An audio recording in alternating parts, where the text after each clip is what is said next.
नमस्कार साथियों। एक बार फिर से स्वागत है आपका गोलगुरु एकेडमी के इस डिजिटल प्लेटफॉर्म पे। देखिए, हम पढ़ रहे थे थर्ड ग्रेड शिक्षक भर्ती के लिए जो शैक्षिक परिदृश्य है उसको। यहाँ शुरुआती 5-6 क्लास हो चुकी है। आज अगला टॉपिक लेंगे और इस प्रकार अपन सारे जो शैक्षिक परिदृश्य वाले टॉपिक है उनको कवर करेंगे। साथ ही साथ अपने यूट्यूब चैनल पर आप नए हैं तो बता दें, सभी भर्ती परीक्षाओं की तैयारी के लिए बहुत अच्छा ऑनलाइन प्लेटफॉर्म है आप लोगों के लिए निःशुल्क। तो ज़रूर जुड़े। और साथ ही साथ लैब असिस्टेंट साइंस हो चाहे लैब असिस्टेंट ज्योग्राफी हो, उनकी निःशुल्क कक्षाएं यहाँ पे चल रही है। आप प्ले लिस्ट में जाके देखोगे तो आपको मिल जाएगी। साथ ही साथ थर्ड ग्रेड शिक्षक भर्ती के लिए, एसआई के लिए भी आप लोगों के लिए अति शीघ्र जो है क्लासेस शुरू हो जाएगी।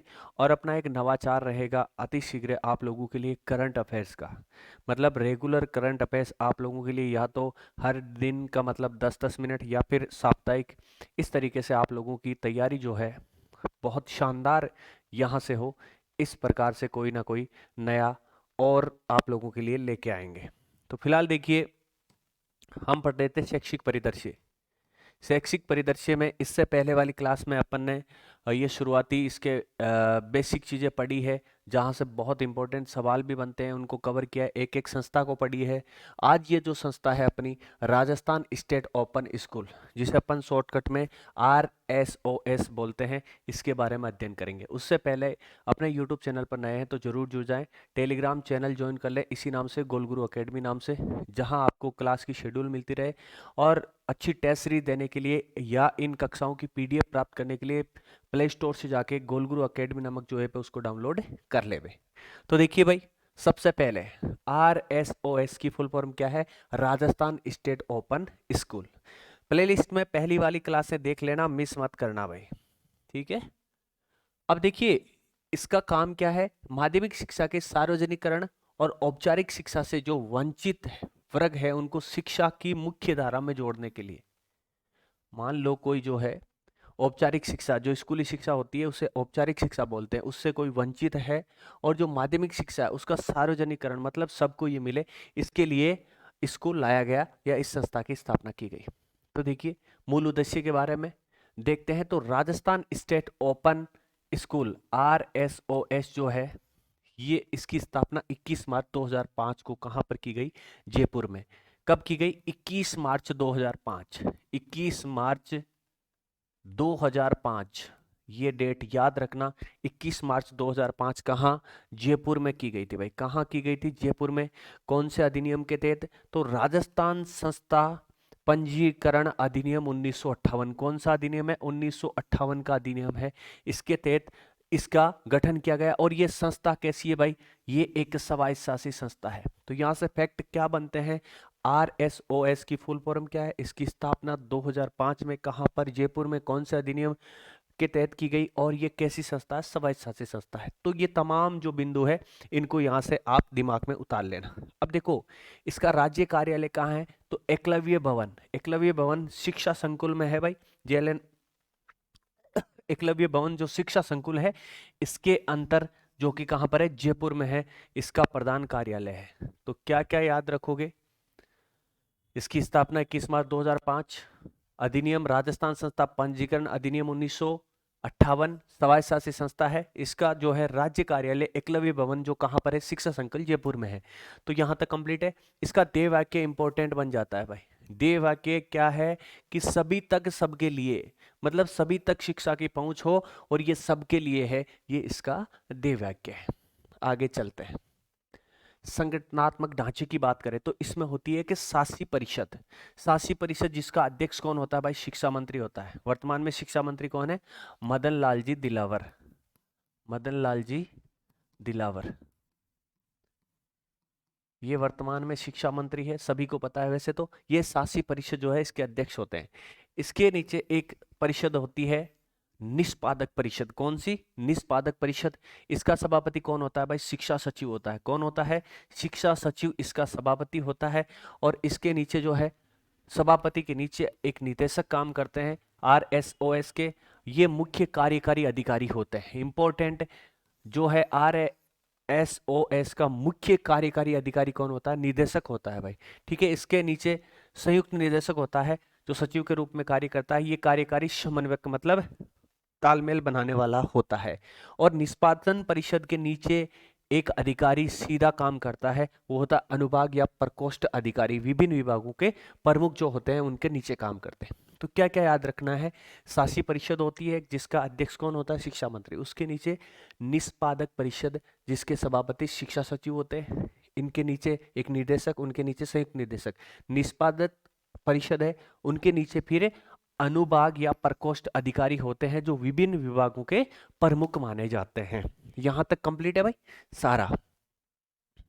आगे देखिए, मुख्य उद्देश्य की बात करें तो माध्यमिक शिक्षा का सार्वभौमिकरण, ये प्रमुख उद्देश्य है भाई आरएसओएस का।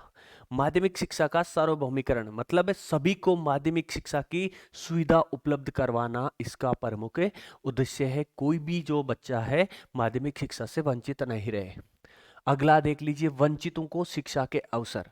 औपचारिक शिक्षा से वंचित, जैसे मान लो कहीं पर स्कूल नहीं है या फिर कोई रह गए हैं, औपचारिक शिक्षा मतलब स्कूली शिक्षा, उससे वंचित रह गए हैं, तो उन वंचितों को विद्यालय शिक्षा पूर्ण करने का मौका ये देता है आरएसओएस। ठीक है भाई। अनौपचारिक शिक्षा को मान्यता देता है।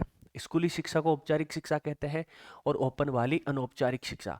तो अनौपचारिक शिक्षा को मान्यता, स्कूल से बाहर के सीखने संसाधनों को, तो स्कूल से बाहर के है सीखने के संसाधन है, उनको औपचारिक मान्यता प्रदान आरएसओएस करता है। तो प्रमुख उद्देश्य क्या? सार्वजनिक शिक्षा का सार्वभौमिकरण, वंचितों को शिक्षा का अवसर देना और अनौपचारिक शिक्षा को मान्यता देना। साथ ही साथ दूरस्थ शिक्षा को बढ़ावा देना, ये भी इंपॉर्टेंट है भाई। स्वयंपाठी विद्यार्थी, स्वयंपाठी का मतलब आप बोलते हो ना कि प्राइवेट करा सा मैं तो, है ना, कॉलेज प्राइवेट करा, तो मतलब जो प्राइवेट होते हैं वो कैसे होते हैं? वो स्वयंपाठी मतलब जो स्वयं अध्ययन करते हैं। स्वयंपाठी विद्यार्थियों और दूरस्थ शिक्षा के विद्यार्थियों के लिए विशेष बोर्ड की स्थापना करना इसका मुख्य उद्देश्य है। लचीलापन और सुविधा मतलब अधिक आयु के जो व्यक्ति है उनको शैक्षिक अवसर प्रदान करना, जो पहले पढ़ाई से वंचित रह गए हैं उनको शैक्षिक अवसर प्रदान करना, और विषयों का चयन जो है सुविधा अनुसार करने की उनको स्वतंत्रता भी ये प्रदान करता है। तो यहाँ तक आप लोगों के कंप्लीट हुआ होगा। इनको बहुत अच्छी तरीके से आप एक बार क्लास लेना, 2 बार लेना, क्योंकि छोटी छोटी क्लास है। इनको अच्छे से अपने दिमाग में छाप लेना और फिर रिवीजन के तौर पे प्ले स्टोर में जाके अपना ऐप डाउनलोड करके इनकी पीडीएफ प्राप्त कर लेना। संदर्भ केंद्रों का नेटवर्क। अब देखिए राजस्थान भर में कुल ये केंद्र कितने हैं इसके? 983। कितने इंपॉर्टेंट है भाई? कितने केंद्र है आरएसओएस के? 983 केंद्र है। ये देखो प्रति वर्ष से 2 परीक्षा सत्र आयोजित करवाता है। साल में 2 बार परीक्षा होती है। साल में 2 बार परीक्षा, 2 बार परीक्षा होती है। और 2 बोर्ड परीक्षा करवाता है। कौन कौन सी? कक्षा 10 और 12। कक्षा 10 और 12 की ये परीक्षा आयोजित करवाता है। तो देखो वर्तमान में राज्य में 983 संदर्भ केंद्र स्थापित है इसके, जहां पर विद्यार्थियों को परीक्षा संबंधी सभी आवश्यक सुविधाएं प्रदान की जाती है। ये केंद्र राज्य के विभिन्न जिलों और क्षेत्रों में फैले हुए हैं ताकि विद्यार्थियों को अपने निकटतम स्थान पर परीक्षा देने की सुविधा मिल सके। ऐसे नहीं कि उनको दूर कहीं जाना पड़े, निकटतम स्थान पर परीक्षा देने की सुविधाएं मिल जाती है। विद्यार्थी इन केंद्रों से दूरस्थ शिक्षा के माध्यम से कक्षा 10 व कक्षा 12 की बोर्ड परीक्षाएं दे सकता है। मतलब है ये जो 983 के अंदर है, यहां पर ये अपनी कक्षा 10 और 12वीं पास कर सकता है अपने नजदीकी जो भी केंद्र है वहां से। अब देखो कक्षा 10 की परीक्षा व्यवस्था क्या है। इसमें कुल 17 विषय उपलब्ध है भाई। यदि आप इससे कक्षा 10वीं पास करना चाहते हैं तो आपके पास विकल्प के तौर पे कितने विषय होंगे? 17 होंगे। न्यूनतम मतलब कम से कम 5 विषय आपको चुनना पड़ेगा। कितने विषय? 5 विषय आपको चुनना पड़ेगा। अधिकतम आप 7 चुन सकते हैं। ऐसा नहीं कि मैं तो पूरे 17 चुनूंगा, नहीं। कम से कम 5, अधिक से अधिक 7, तो 5 से 7 ये रेशो रहेगा। विद्यार्थी अपनी रुचि और क्षमता के अनुसार विषयों का चयन कर सकता है। कोई किसी प्रकार का दबाव नहीं है। आपकी रुचि है, क्षमता है, उसी अनुसार इन 17 विषयों में से आप 5 से लेकर 7 विषय तक का चयन कर सकते हैं। योग्यता मापदंड की बात करें तो कक्षा 10वीं की बोर्ड परीक्षा हेतु अभ्यर्थी को देखो कक्षा 9 तक कोई भी कक्षा उत्तीर्ण अनुत्तीर्ण मतलब पास हो या ना हो, कक्षा 9 तक पास हो या ना हो, अथवा माध्यमिक कक्षा अनुत्तीर्ण होना चाहिए। मतलब 10वीं फेल, या इससे पहले 10वीं से पहले भी कोई आपके पास प्रमाण पत्र है, कक्षा 9 का मान लो पास का है, चाहे फेल का है, चाहे 10वीं फेल का है, मतलब कक्षा 1 से लेकर 9 तक का पास या फेल का, और 10वीं का फेल का, यदि आपके पास प्रमाण पत्र है, 100 प्रमाण पत्र भी मान्य होगा, तो आप 10वीं में एडमिशन ले सकते हैं। आगे देखिए भाई, उत्तीर्ण कम से कम सभी को पता है आपको 33% लाना अनिवार्य है। शतरांक की बात करते हैं, कई बार बोलते हैं ना कि इसके तो पूरे में से पूरे नंबर आ गए क्योंकि शतरांक ही पूरे भेज दिए, तो इसमें जो शतरांक की व्यवस्था है वो कितने प्रतिशत है? 10%। पास के लिए 33, शतरांक 10%। आगे देखिए, कक्षा 12 की, जिस प्रकार कक्षा 10 का देखा उसी प्रकार अपन कक्षा 12 की व्यवस्था देख लेते हैं। तो इसमें देखो 27 विषय, उसमें कितना थे? उसमें 17 विषय थे। आपको कम से कम 5 चुनने थे, अधिकतम आप 7 चुन सकते थे। ये व्यवस्था थी कक्षा 10 में, कक्षा 10 में। ठीक है भाई। अब देखो कक्षा 12 की बात करें तो इसमें कितने? 27 विषय है जो विद्यार्थियों को विविध विकल्प प्रदान करता है। ठीक है, वैसे ही ये जो है आपको अलग अलग विकल्प प्रस्तुत करता है। न्यूनतम 5 विषय, अधिकतम 7 विषय। फर्क इतना है कि इसमें 27 विषय के ऑप्शन मिलते हैं, उसमें 17 के मिलते हैं। ठीक है भाई। उत्तीर्ण मापदंड की बात करें तो 33% अंक लाना अनिवार्य है। कितने प्रतिशत? 33%। वही 10वीं में, वही 12वीं में। अब देखो शतरांक इसमें भी कितने प्रतिशत होते हैं भाई? 10% होते हैं। ठीक है, 10% शतरांक। शैक्षिक योग्यता वर्दी की बात करें तो अभ्यर्थी जो है अपनी शैक्षिक योग्यता बढ़ाने के लिए एक से अधिक विषयों में अधिकतम 4 विषय पंजीकरण करवा सकता है। यदि उसको अधिक रुचि है शैक्षिक योग्यता बढ़ाने में, तो एक से अधिक विषयों में मतलब अधिकतम 4 विषयों में वो पंजीकरण करवा सकता है। आयु सीमा मापदंड की बात करें तो कक्षा 10 के लिए न्यूनतम आयु कितनी होनी चाहिए? 10 वर्ष, सॉरी 14 वर्ष। कितनी वर्ष? 14 वर्ष। माध्यमिक के परीक्षा में नामांकन के लिए विद्यार्थी की कम से कम आयु कितनी होनी चाहिए? 14 वर्ष आयु होनी ही होनी चाहिए। अब वैसे ही कक्षा 12 के लिए एक न्यूनतम आयु कितनी? 15 वर्ष होनी चाहिए। मतलब 10 के लिए 14 और 12 के लिए 15 वर्ष की आयु होनी चाहिए। ठीक है। अधिकतम आयु का कोई प्रावधान नहीं है। आप मान लो कि 40 साल के हो और मेरे को 12वीं करनी है तो कर सकते हो। अधिकतम आयु की कोई सीमा नहीं है। इंपॉर्टेंट फैक्ट है, छाप लेना भाई। ठीक है। कोई भी आप जीवन में कभी भी कि आपकी इच्छा हुई कि मैं अब 12वीं पास करूंगा, 10वीं पास करूंगा, तो कर सकते हैं। न्यूनतम आयु की गणना देखो 1 जुलाई के आधार पर होती है। जो नया सत्र होता है उसी के आधार पर की जाती है। ठीक है भाई। तो क्या इस स्लाइड से क्या सीखा? कक्षा 10 के लिए जो है 14 वर्ष, कक्षा 12 के लिए 15 वर्ष और अधिकतम आयु का कोई प्रावधान नहीं है। कक्षा 10 में 17 विषय मिलते हैं, कक्षा 12 में आपको 27 विषय मिलते हैं। आपको कम से कम 5 विषय चुनने पड़ेंगे, अधिकतम आप 7 चुन सकते हैं। ठीक है, ये प्रावधान है कक्षा 10 और 12 में। अब देखो परीक्षा आयोजन कार्यक्रम की बात करें तो सबसे पहले क्या होता है? पंजीकरण होता है। कई बार पूछ लेते हैं कि क्रम वाइज क्या क्या होता है, तो सबसे पहले पंजीकरण होता है, विद्यार्थियों का नामांकन और विषय चयन की प्रक्रिया चलती है। उसके बाद व्यक्तिगत संपर्क कार्यक्रम चलता है। मतलब व्यक्तिगत संपर्क कार्यक्रम चलता है। इसके तहत ये कब चलता है भाई? ये 25 दिसंबर से 8 जनवरी 15 दिवसीय होता है। तो व्यक्तिगत संपर्क कार्यक्रम कितने दिन का चलता है? 15 दिन का चलता है। 25 दिसंबर से लेके 8 जनवरी तक ये चलता है। अब देखो साल में 2 बार जो परीक्षा होती है, पहला परीक्षा सत्र कौन सा है? मार्च अप्रैल। मार्च अप्रैल में पहली परीक्षा होती है, क्योंकि ओपन में जो है साल में 2 बार परीक्षाओं का आयोजन किया जाता है। दूसरा सत्र होता है अक्टूबर नवंबर, दोनों इंपॉर्टेंट है भाई। पहला मार्च अप्रैल, दूसरा अक्टूबर नवंबर। एक होली के समय, दूसरा दीपावली के समय। ठीक है। परिणाम घोषणा प्रत्येक सत्र के बाद परिणाम घोषणा की जाती है। ठीक है। ये है ओपन वाला जो है RSOS, वर्ष में 2 बार परीक्षाओं का आयोजन करता है। पहली मार्च अप्रैल, दूसरा अक्टूबर नवंबर, एक होली के समय, दूसरा दीपावली के समय। ये व्यवस्था जो है विद्यार्थियों को साल में 2 बार अवसर प्रदान करता है।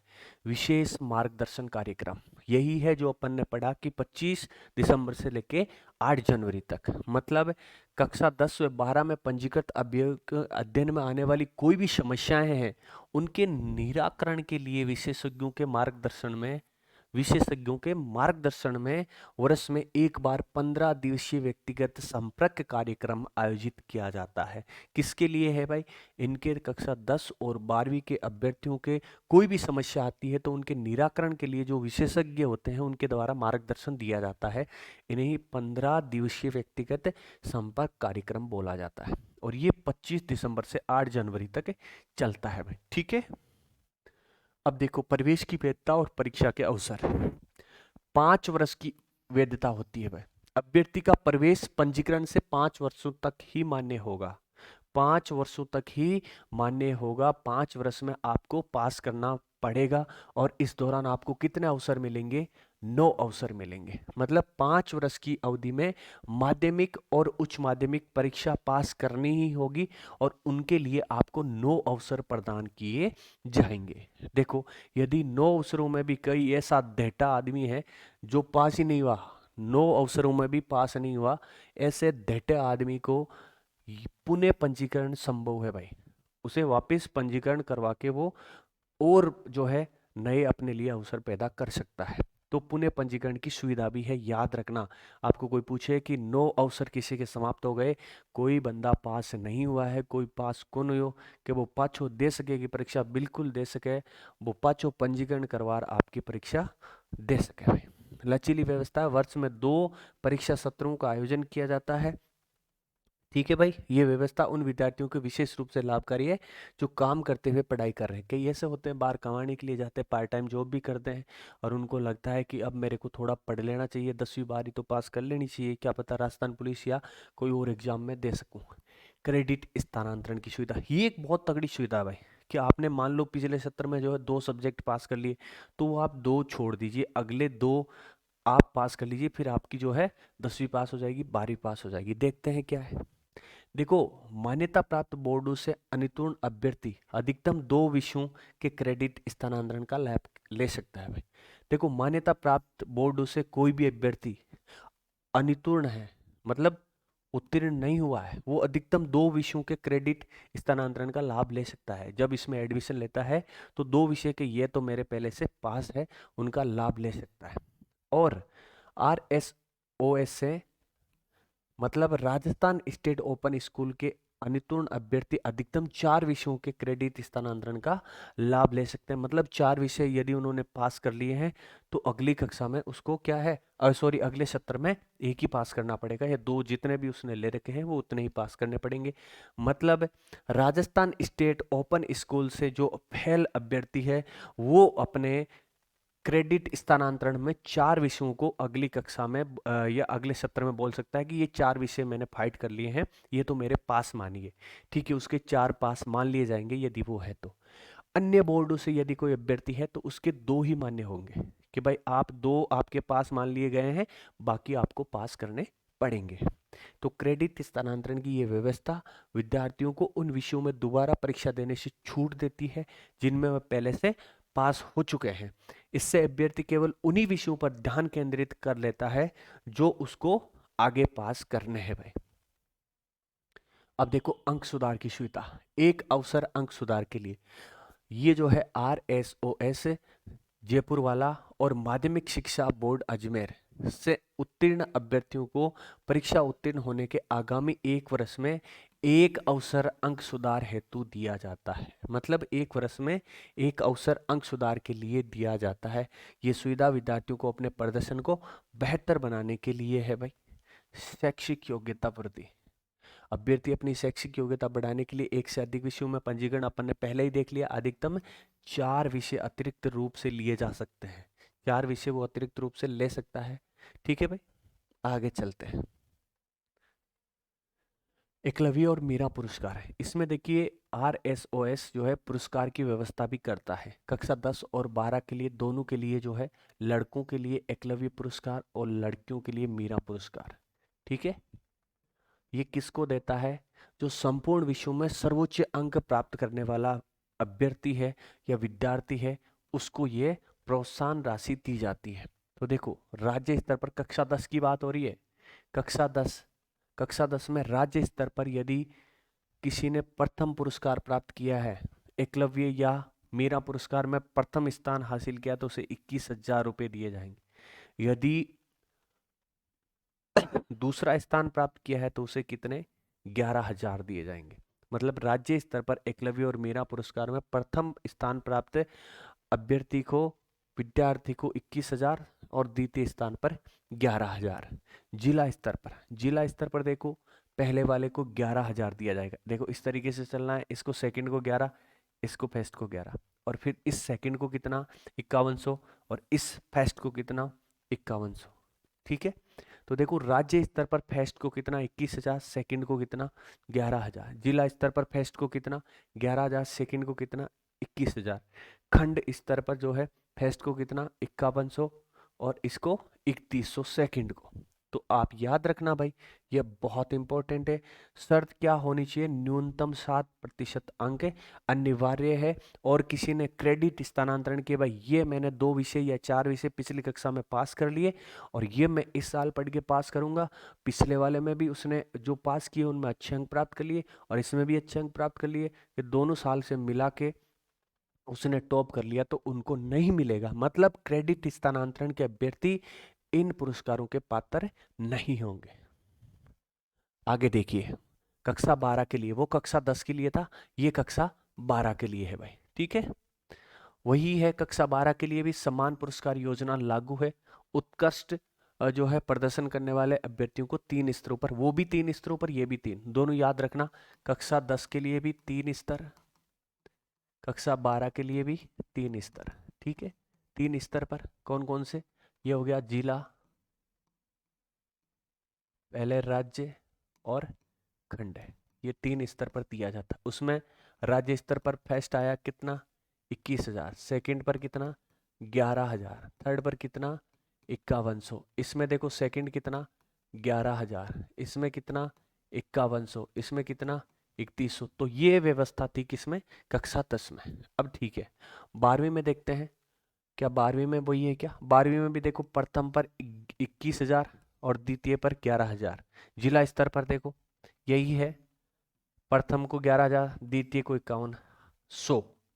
खंड स्तर पर प्रथम को 5100, द्वितीय को 3100। बिल्कुल सेम व्यवस्था है, कक्षा 10 हो चाहे 12 हो, सभी को क्या है, समान पुरस्कार। कौन कौन सा, एक तो लड़कों के लिए एकलव्य और लड़कियों के लिए मीरा पुरस्कार। ठीक है भाई, इसमें देखो क्या है, प्रथम प्रयास में संपूर्ण विषयों में सर्वोच्च अंक और न्यूनतम 60 अंक आना आवश्यक है और क्रेडिट स्थानांतरण वाले अभ्यर्थी पात्र नहीं माने जाएंगे। राष्ट्रीय मान्यता और समकक्षता की बात करें तो देखो RSOS के प्रमाण पत्रों को MHRD द्वारा मान्यता प्राप्त है। इनको MHRD द्वारा मान्यता प्राप्त है, मतलब मानव संसाधन विकास मंत्रालय द्वारा इनको मान्यता प्राप्त है। कक्षा 10 व 12वीं के पाठ्यक्रमों को राष्ट्रीय शैक्षिक बोर्ड से समकक्षता प्राप्त है, मतलब भारतीय विद्यालय शिक्षा बोर्ड मंडल द्वारा इनको क्या है, समकक्षता प्राप्त है भाई। ठीक है, अन्य राज्य बोर्ड, मतलब यहां से जो प्रमाण पत्र मिल गए आपको वो अन्य राज्यों के शिक्षा बोर्डों द्वारा भी मान्य किए जाएंगे। ऐसा नहीं है कि आपको RSOS द्वारा दिए गए प्रमाण पत्र दूसरे राज्य में मान्य नहीं होंगे, होंगे जरूर होंगे। इससे क्या लाभ है भाई, इससे देखो यहाँ से उत्तीर्ण विद्यार्थियों को उस शिक्षा संस्थानों में प्रवेश, मान लो यहाँ से कक्षा 10वीं कर ली, 12वीं कर ली और आपको कहीं से कॉलेज करनी है दूसरे स्टेट से, उसमें फ़ायदा मिलेगा। सरकारी नौकरियों के लिए यदि आप आवेदन कर रहे हैं, मान लो आपने यूपी पुलिस के लिए किया है, दिल्ली पुलिस के लिए किया है, तो उनके लिए भी मान्य होगा और अन्य शैक्षिक अवसरों तक पहुंच प्रदान करता है। RSOS का प्रमाण पत्र किसी भी अन्य मान्यता प्राप्त बोर्ड के प्रमाण पत्र के समकक्ष ही माना जाएगा। ऐसा नहीं कि वो मान लिया ये नहीं माना जाएगा, समकक्ष माना जाएगा। साथ ही साथ देखो अब RSOS की विशेषता एक नज़र में देख लेते हैं। क्या क्या पढ़ा कि लचीली शिक्षा प्रणाली, आप सभी को पता है कि भाई लचीली तो है, लचीली है तभी तो मान लो आपने 14 साल से बड़े हो या 15 साल से बड़े हो, आप उम्र के किसी भी पड़ाव पे पहुंच गए हो, आपको कक्षा 10वीं और 12वीं पास करनी है तो आप कर सकते हो। मतलब लचीली व्यवस्था है, विद्यार्थी अपनी गति के साथ सीख सकता है। साल में 2 बार उसको अवसर मिलते हैं, 5 साल तक अवसर मिलते हैं, कुल मिला के 9 अवसर मिलते हैं। 9 में भी फेल हो गया तो वापिस पंजीकरण करवा के वापिस वो अवसर प्राप्त कर सकता है। तो कितनी लचीली व्यवस्था है। दूरस्थ शिक्षा का माध्यम है, कहीं से भी अध्ययन की सुविधा आप कर सकते हैं। मान लो कहीं आप बाहर बैठे हो, काम पे चले गए हो, साल में 2 बार आपको परीक्षा देने के लिए ही आना है, मतलब है दूरस्थ शिक्षा का माध्यम है। विषय चयन में स्वतंत्रता प्राप्त करता है। कक्षा 10 में 17 विषय आपको मिलते हैं, कक्षा 12 में 27 विषय मिलते हैं। आपको कम से कम 5 चुनने हैं, अधिक 7 चुनने हैं, मतलब आप अपनी रुचि के अनुसार विषय चुन सकते हैं। आयु की कोई सीमा नहीं है, मतलब 14 कक्षा 10 के लिए, कक्षा 12 के लिए 15, इससे आगे चाहे कोई सी भी आपकी उम्र है तो आप इसमें पंजीकरण करवा सकते हैं। वर्ष में 2 बार परीक्षाएं इसमें आयोजित की जाती है। क्रेडिट स्थानांतरण, यदि आपने पिछले साल अन्य बोर्ड से यदि आपने कुछ विषय पास कर लिए, मान लो 2 विषय मान्य होंगे कि 2 विषयों को आप अगले सत्र के लिए हस्तांतरण कर सकते हैं। और इसी से किए हैं, मतलब RSOS से किए हैं तो 4 विषयों का स्थानांतरण कर सकते हैं, मतलब क्रेडिट स्थानांतरण मिलता है। व्यक्तिगत संपर्क कार्यक्रम है, विशेषज्ञों का 15 दिन मार्गदर्शन मिलता है। 25 दिसंबर से 8 जनवरी के बीच विशेष सत्र चलाया जाता है। और प्रोत्साहन पुरस्कार, आप सभी को पता है कि लड़कों के लिए एकलव्य पुरस्कार और जो है लड़कियों के लिए मीरा पुरस्कार, राज्य स्तर पर, जिला स्तर पर, खंड स्तर पर फर्स्ट को 21,000, सेकेंड को 11,000 और थर्ड स्तर पर बात करें तो 5100 रुपये का पुरस्कार दिया जाता है, राज्य स्तर पर, जिला स्तर पर और खंड स्तर पर। अब देखो पंजीकरण से परीक्षा तक की यात्रा। पंजीकरण होता है सबसे पहले, उसके बाद अध्ययन सामग्री प्राप्त, मतलब देखो बात करें तो निकटतम संदर्भ केंद्र पर जाकर या ऑनलाइन माध्यम से पंजीकरण करें और अपने विषयों का चयन आप यहाँ से कर सकते हैं। RSOS द्वारा प्रदान की गई अध्ययन सामग्री प्राप्त करें और स्व अध्ययन शुरू करें। ठीक है। व्यक्तिगत संपर्क कार्यक्रम 15 दिन का यहाँ पर चलता है। परीक्षाएं होती है साल में 2 बार, मार्च अप्रैल और अक्टूबर नवंबर में। प्रमाण पत्र और परिणाम ये साल के अंत में आपको मिलता है भाई। ठीक है। अब देखो ये अपन ने पढ़े थे 923 इसके संदर्भ के अंदर है। कुल विषय कितने? 44 है भाई। कितने विषय? 44 है। 10वीं और 12वीं के लिए अलग अलग विकल्प आपको दिए गए हैं। और 2005 से अपन ने देखा कि निरंतर सेवारत है ये। तो ये कुल मिला के बहुत ही अच्छा टॉपिक, प्यारा टॉपिक आप लोगों के लिए RSOS। कमेंट बॉक्स में ये देख के बताना कि आपको ये टॉपिक कैसा लगा। इसी प्रकार एक एक करते हुए शैक्षिक परिदृश्य का पूरा पोस्टमार्टम आपके अपने YouTube चैनल गोल गुरु अकेडमी पे करवा दिया जाएगा। यदि आप नहीं जुड़े तो जुड़ जाना, अपने यार दोस्तों तक शेयर करना, टेलीग्राम चैनल को ज्वाइन कर लेना और ऐप डाउनलोड कर लेना भाई। थोड़ी गले में दिक्कत है इसलिए थोड़ी जो है 2-4 क्लासें रेगुलर मेरा प्रयास रहता है कि 2-2 क्लासें डेली की डालूं, लेकिन थोड़ी सी जो है गले की प्रॉब्लम होने की वजह से अभी क्लासें नहीं डाल पा रहा हूँ। PPT आप लोगों के लिए तैयार है, मेरे खुद के द्वारा तैयार की गई है। तो आप पढ़ते रहे और क्लास को शेयर जरूर करें, लाइक कर दिया करो भाई। बहुत बार आप कंजूसी करते हो तो लाइक किया करो, कमेंट करके बताया करो कि सर क्लास अच्छी थी या बुरी थी। फिलहाल आज के लिए इतना ही। धन्यवाद। जय हिंद, जय भारत।